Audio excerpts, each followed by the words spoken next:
শুরু করব এবং আপনারা জানেন আমার শেরপুর একটি কৃষি নির্ভরশীল এরিয়া।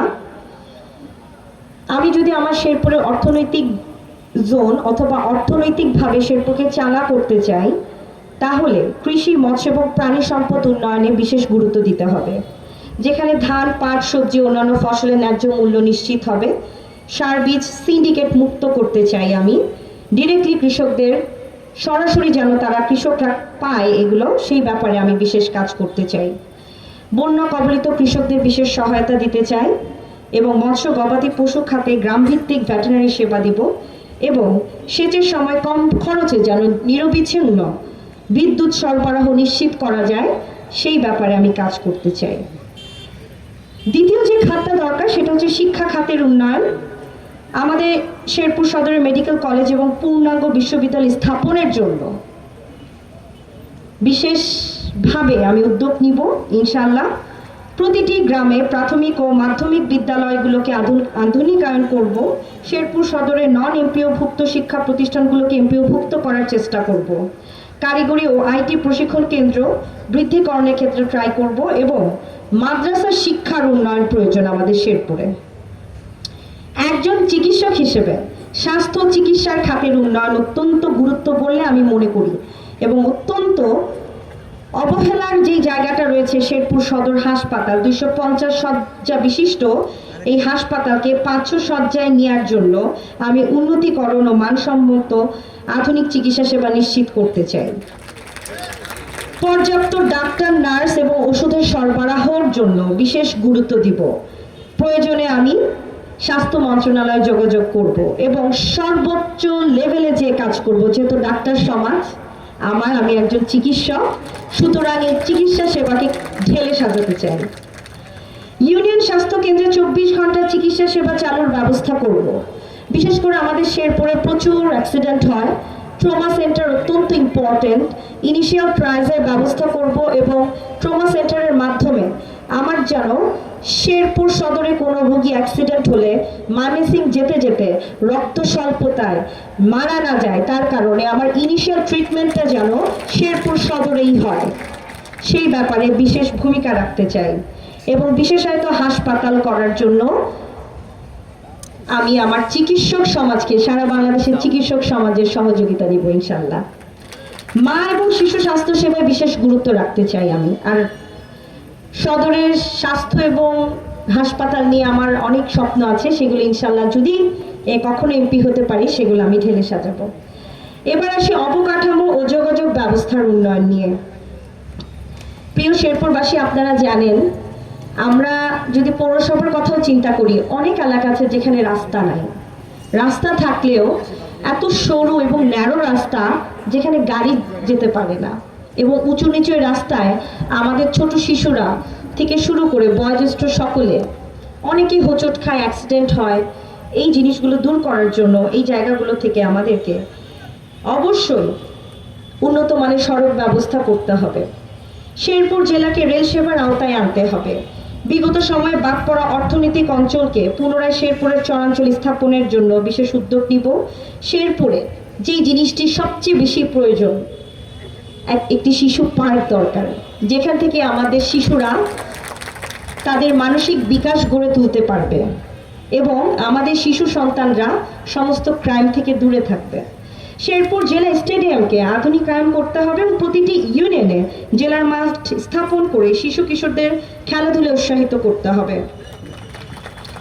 আমার দলের এজেন্ডা অনুযায়ী জাতীয় শিক্ষাক্রমে 4র্থ শ্রেণী থেকে খেলাধুলাকে বাধ্যতামূলক করার একটা প্রচেষ্টা চলছে ইনশাল্লাহ। এটা আমি আমার শেরপুর সদরেও ইনশাল্লাহ করব যদি এমপি হতে পারি।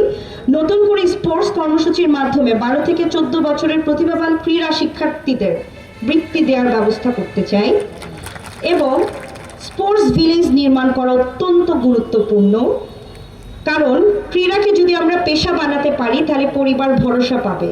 ক্রীড়া যদি পেশা হয়, আমাদের সন্তানরা মাদক থেকে দূরে থাকবে, ক্রাইম থেকে দূরে থাকবে, চাঁদাবাজি থেকে দূরে থাকবে, দুর্নীতি থেকে দূরে থাকবে। আর এই সমস্ত ক্রাইম একটা বাচ্চাকে যখন মানসিক বিকাশ আমি পর্যাপ্তভাবে দিতে পারবো, তখন সে একটা ক্রাইম করার আগে 10 বার চিন্তা করবে বলে আমি আশা করি। এবং শুধু তাই না, ক্রীড়া অফিসার এবং ক্রীড়া শিক্ষক নিয়োগ দিতে হবে। ক্রীড়া সরঞ্জাম ইন্ডাস্ট্রি গড়ে তোলা উচিত আমাদের সকলের। এবং আমি ইনশাল্লাহ যদি এমপি হতে পারি, আমি ক্রীড়াকে সর্বাধিক গুরুত্ব দিব, কারণ ক্রীড়ার মাধ্যমে ক্রাইম দূর করা সম্ভব ইনশাল্লাহ। ভাঙা রাস্তা, ব্রিজ ও কালভার্ট এগুলোকে দ্রুত সংস্কারের আওতায় আনতে হবে। সবচেয়ে বেশি শেরপুর পৌরসভা যেই সমস্যায় ভুগে সেটা হচ্ছে ড্রেনেজ ব্যবস্থা। জলাবদ্ধতা নিরসনের কার্যকর ড্রেনেজ ব্যবস্থা ইনশাল্লাহ আমি গ্রহণ করব। পরিকল্পিত গ্রাম গড়ার লক্ষ্যে মাস্টার প্ল্যান বাস্তবায়নের জন্য আমার একটা প্ল্যান আছে ইনশাল্লাহ। যুব উন্নয়ন পরিকল্পনা জন্য আমি তরুণদের ফ্রিল্যান্সিং আইটি ট্রেনিং সেন্টারের ব্যবস্থা করতে চাই। বেকার যুবকদের চাকরি উদ্যোক্তা তৈরি করার জন্য বিশেষ কর্মসূচি নিব ইনশাল্লাহ। সোশ্যাল মিডিয়াকে এস্টাবলিশ করতে চাই, ডিজিটাল প্ল্যাটফর্মকে আরও বেশি হাইলাইট করে অনলাইনের মাধ্যমে আমার যুবক ভাই বোনেরা যেন আয়ের একটা উৎস পায়, সেই ব্যাপারে আমি বিশেষ গুরুত্ব আরোপ করব। রেমিটেন্স বৃদ্ধির জন্য বিদেশ গমনে ইচ্ছুক যুবকদের দক্ষতা বৃদ্ধিতে বহুমাত্রিক প্রশিক্ষণ কেন্দ্র গড়ে তুলতে চাই এবং মাল্টিপল ল্যাঙ্গুয়েজ যেন আমার শেরপুর সদরের আমার ভাই বোনরা শিখতে পারে, তার জন্য ল্যাঙ্গুয়েজ সেন্টার ডেভেলপ করব। শুধু ইংলিশ নয়, জাপানিজ, স্প্যানিশ যেগুলো শিখলে তারা বিদেশে যেও অর্থ ইনকাম করতে পারবে এবং আমাদের শেরপুর সদরের পরিবারগুলোকে চালাতে পারবে, সেই ব্যাপারে আমি বিশেষ গুরুত্ব রাখব। কর্মসংস্থান ও অর্থনৈতিক দিক থেকে ক্ষুদ্র ও মাঝারি শিল্প প্রতিষ্ঠান গড়ে তুলতে চাই। হাট বাজারের আধুনিকায়ন, নারীদের জন্য কর্মসংস্থান অবশ্যই গড়ে তুলব একজন নারী প্রার্থী হিসেবে এবং একজন চিকিৎসক হিসেবে। যাই বলি না কেন, আমরা নারী সমাজ অনেক পিছিয়ে, সুতরাং শেরপুর সদরের নারীদের জন্য সর্বাধিক গুরুত্ব আমি দিব ইনশাল্লাহ এবং সর্বাধিক সম্মানিত করতে চাই। নির্বাচনী প্রচারণা করার সময় যেই জিনিসটা আমি সবচেয়ে বেশি ফেস করি সেটি হচ্ছে, নামাজ যখন দেয় আমার ভাইরা, আমার চাচারা মসজিদে যে নামাজ পড়তে পারে, কিন্তু আমরা যারা নারী প্রার্থীরা বা নারীরা আছি যারা মাঠে ঘাটে কাজ করি, আমাদের কোনো নামাজ পড়ার সেন্টার নেই। ইনশাল্লাহ আমি জানি না অন্য জেলাতে হবে কিনা, কিন্তু আমি আমার শেরপুর সদরে মসজিদে একটি ছোট করে রুম হলেও বা পর্দা দিয়ে হলেও আমাদের মা চাচি বোনরা যারা মাঠে ঘাটে খেতে খামারে কাজ করে তারা যেন নামাজ পড়ার জায়গা পায়, সেই ব্যাপারে আমি একটি উদ্যোগ নিতে চাই ইনশাল্লাহ। নারীদের আত্মনির্ভরশীলতার জন্য দর্জি প্রশিক্ষণ, হস্তকুটির শিল্প, সুত শিল্প সম্প্রসারণের জন্য আমি উদ্যোগ গ্রহণ করবো ইনশাল্লাহ। নারী শিশু সামাজিক নিরাপত্তা অনেক বেশি গুরুত্বপূর্ণ শেরপুর সদরের জন্য। নারী নির্যাতন, ধর্ষণ, বাল্যবিবাহের বিরুদ্ধে কঠোর ব্যবস্থা গ্রহণ করব। প্রকৃতপক্ষে প্রাপ্যদের বিধবা প্রতিবন্ধী বয়স্ক ভাতা নিশ্চিত করব। শিশুদের নিরাপদ ভবিষ্যৎ নিশ্চিত করব ইনশাল্লাহ। আইন শৃঙ্খলা এবং সুশাসন প্রতিষ্ঠার লক্ষ্যে বারবার আমি যেটি বলে আসতে চাচ্ছি, মাদক, সন্ত্রাস ও চাঁদাবাজির বিরুদ্ধে কঠোর অবস্থানে যাব। শুধু তাই না, আমি ইনশাল্লাহ যদি এমপি হয়ে আসতে পারি, প্রত্যেক মাসে আমি শেরপুর সদরের সর্বস্তরের মানুষ যেমন পেশাজীবী ব্যবসায়ীদের সাথে বসতে চাই। আমি তাদের সুখ দুঃখের কথা জানতে চাই এবং তাদের কোনো সমস্যা হচ্ছে কিনা, তাদের যদি কেউ সমস্যা করে থাকে তারা কারা, তারা কি আমার দলের কর্মী, আমার কোনো স্বজন, নাকি আমার দলের বাইরের কোনো লোক, সেটা নিয়ে আমি ডিরেক্ট ডোর টু ডোর তাদের বাড়ি যাব এবং তাদের সাথে আমি মিটিং করব প্রত্যেক মাসে ইনশাল্লাহ। তাদের সুখ দুঃখের ভাগিদার হতে চাই, কোনো শোষক না, কোনো নিয়ন্ত্রক না। একজন সেবক হিসেবে ডাক্তার প্রিয়াঙ্কা সবসময় আপনাদের পাশে থাকবে ইনশাল্লাহ। প্রকৃতপক্ষে আমি পুলিশ ও প্রশাসনকে দলীয় প্রভাব মুক্তকরণের জন্য সর্বাধিক চেষ্টা করব এবং জনগণের কাছে জনপ্রতিনিধির সরাসরি জবাবদিহিতা নিশ্চিতকরণের জন্য আমি ঠিক এখন যেভাবে মাঠে মাঠে ঘুরে বেড়াচ্ছি, ঠিক সেভাবে আমি মাঠে মাঠে ঘুরে বেড়াবো, এক দুইজন লোক নিয়ে, কোনো বহর নিয়ে নয় ইনশাল্লাহ। পরিবেশ ও জলবায়ু সহনশীলতার জন্য শেরপুর সদরের বিলুপ্ত প্রাকৃতিক জলাশয়, নদী, খাল পুনর্খনন ও পুনরুদ্ধারের ব্যবস্থা গ্রহণ করব।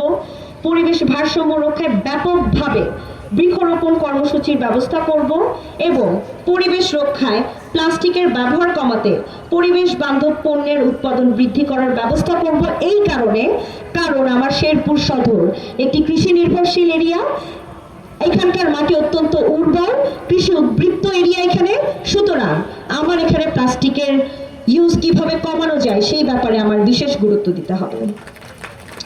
পর্যটন সম্ভাবনাময় শেরপুর জেলাকে পরিকল্পিত পর্যটন উন্নয়নের মাধ্যমে জাতীয় পর্যটন মানচিত্র প্রতিষ্ঠা করার উদ্যোগ গ্রহণ করব।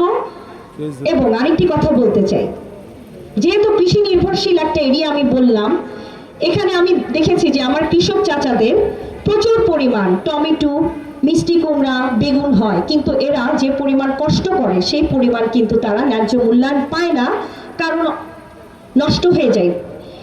আমাদের শেরপুর সদরের চাহিদা পূরণ করার পরেও প্রচুর এই সবজি, শীতকালীন সবজি, টমেটো এগুলো জমে থাকে, তো এগুলো খুব স্বল্প মূল্যে তারা ঢাকায় বা ঢাকার বাইরে বিভিন্ন জেলাতে পাঠায়।